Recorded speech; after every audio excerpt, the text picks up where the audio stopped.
Let's look at review number 7 for Unit 6 quiz.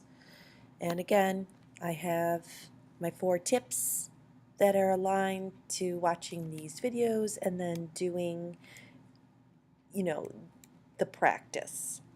Okay, here's a thematic essay that goes along with this unit. It says, throughout history, various circumstances have led individuals to develop or modify ideas. These ideas have often affected societies. Select 2 individuals, describe the historical circumstances, explain an action taken by the individual, and discuss how this individual's idea affected society.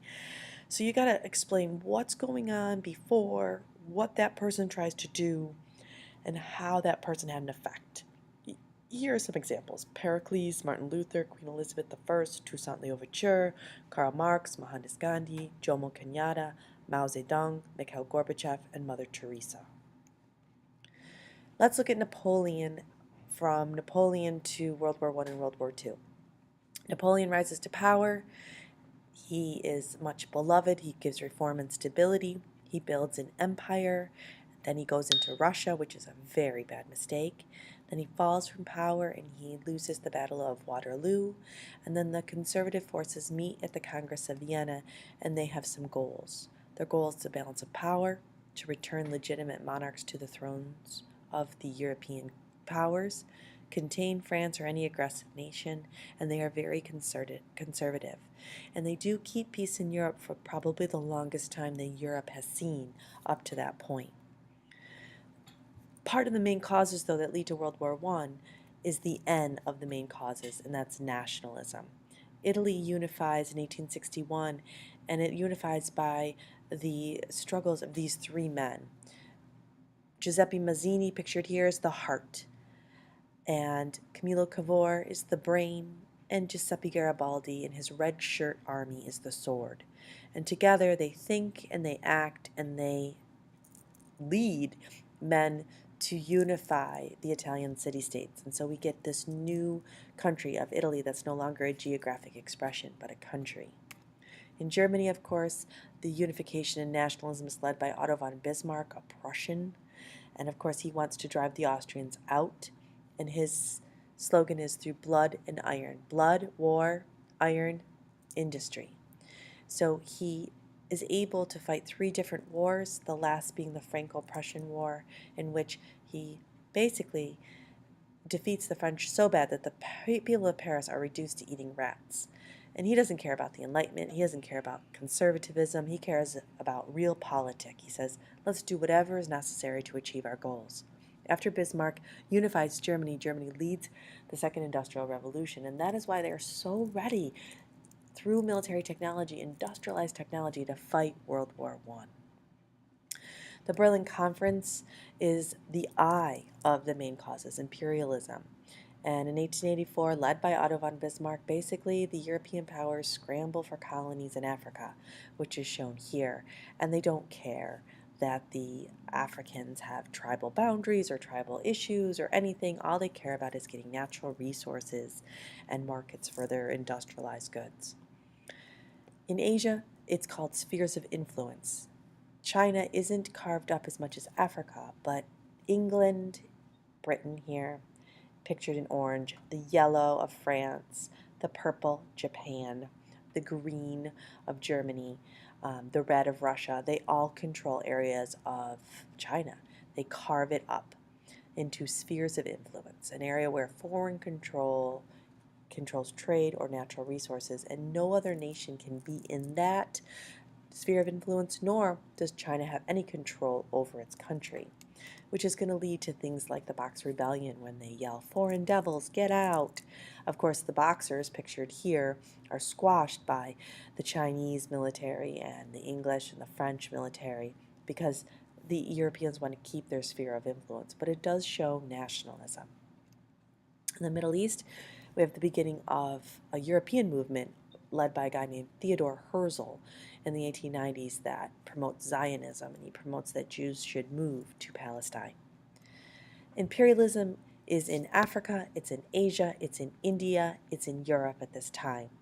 Of course, India is Britain's crown jewel. The sun never sets on the British Empire. And we talked about the Sepoy Mutiny, or the Sepoy Rebellion, as an example of nationalism during this time.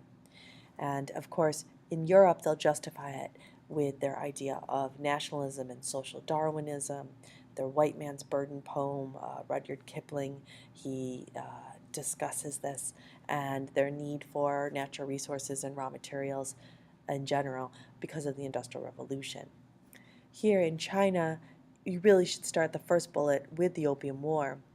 Because the Opium War leads to these unequal treaties, and China losing the Opium War to England, and because England was smuggling opium into China, and this leads, of course, to those spheres of influence, to the Boxer Rebellion, and to the Chinese really not having control over their country until after World War II with Mao Zedong. In Japan, of course, the Meiji era and the Restoration, and how the Japanese become very aggressive, so much so that they're going to be able to defeat the Russians in the Russo-Japanese War and the Chinese in the Sino-Japanese War, and become militaristic, force alliances, become very imperialistic because the Japanese don't have natural resources. World War I is considered the first modern war. These are industrialized weapons. This is total war. Examples: machine guns, blimps like the Zeppelin, poison gas, submarines, grenades, siege guns, trench warfare, primitive airplanes. This is a war that kills millions. The Treaty of Versailles, of course, is horribly harsh. It blames Germany. It makes Germany pay reparations or money to the winners. It makes Germany lose colonies, land, and it disarms Germany, saying to Germany, you can't play well with others, so you're not going to have any sort of military anymore. It does establish the League of Nations. However, the League of Nations, though, is weak because it doesn't have a strong military presence, nor will it have the United States. France wanted its revenge and reparation in the Treaty of Versailles. England wants colonies. Italy wanted land. And Wilson, of course, wants peace. And part of his 14 points of peace is in the inclusion of the League of Nations. The League of Nations, though, is not going to cure the seeds of future war that are set here in these places by these people, these main causes again and again and again. And it's very idealistic. It's very like a bubble. It can be popped easily. Pictured here is Woodrow Wilson, our president. The Russian Revolution during World War I is connected to World War I because World War I shines a light on Russia's problems. Tsar Nicholas II is ruling by divine right. I mean, he's a Caesar in an industrialist age. He's beyond his time. He's behind. There are shortages in food, in land, in wealth, in opportunity. There's lack of military technology. And by 1915, the Russians had already suffered 2 million men dead.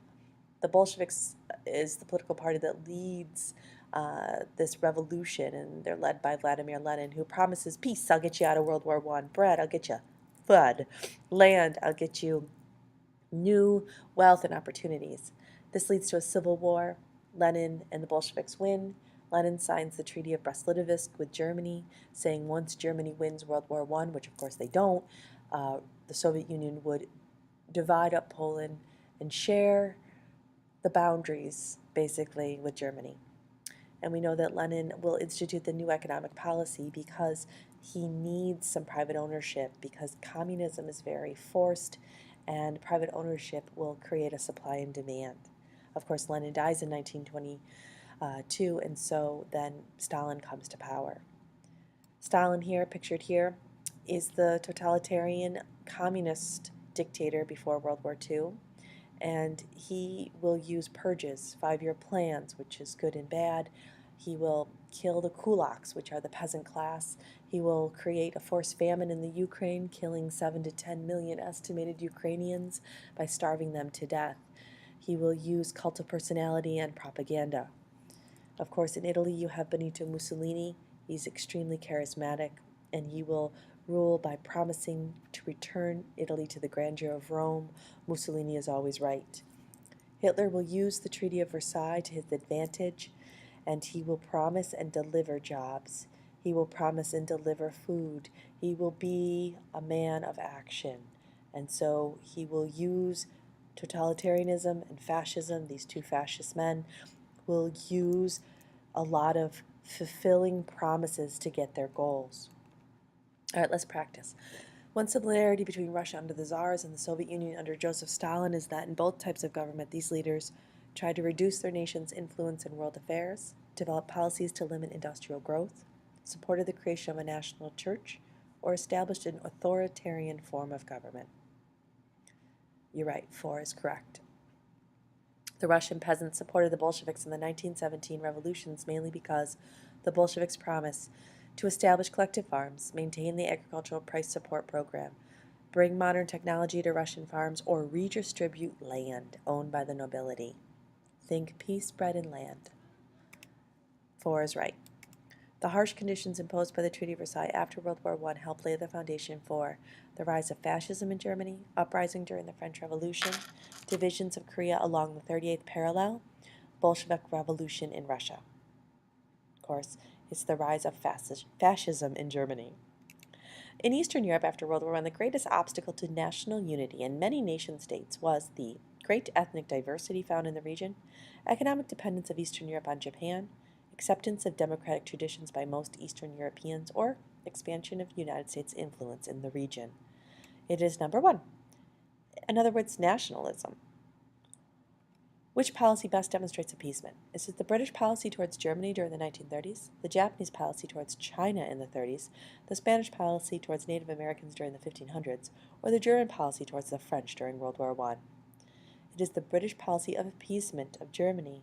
When Germany wanted the Rhineland, it took it. When it wanted Austria, it took it. Then when Hitler said, I only want the Sudetenland, this western portion of Czechoslovakia at the Munich Conference, they were also allowed to take that. The treatment of Jews in Europe during World War II and the Armenians in the Ottoman Empire during World War I are examples of cultural diffusion, fundamentalism, modernism, or genocide. Of course, unfortunately, those are both examples of genocide. Which was a major result of the Nuremberg trials? Was it that national leaders were held personally accountable for war crimes against humanity? That the State of Israel was created as a home for victims of the war? That soldiers were required to pay for the property damages they caused during the war? Or that prisoners from all countries were immediately released from captivity? Of course, the answer is 1. It does lead to the creation of Israel, but that's not because of the Nuremberg trials, it's because of the Holocaust. A major cause of World War I was a decline in the policy of imperialism, the existence of opposing alliances, an increase in the acts of aggression by England, or the spread of communism throughout Europe. Of course, the answer is alliances. Main causes, always look for them. Why? Why was the Balkan region referred to as the powder keg of Europe prior to World War I? Was it the aggression of the Ottoman Empire was disrupting the balance of power? That Yugoslavia was invading its neighboring countries? That nationalistic and imperialistic rivalries were increasing, or that the area was a leading supplier of military equipment to the rest of the world? Again, the answer lies in the main causes. Okay, that's the end of this video. I hope this helps. See you in class.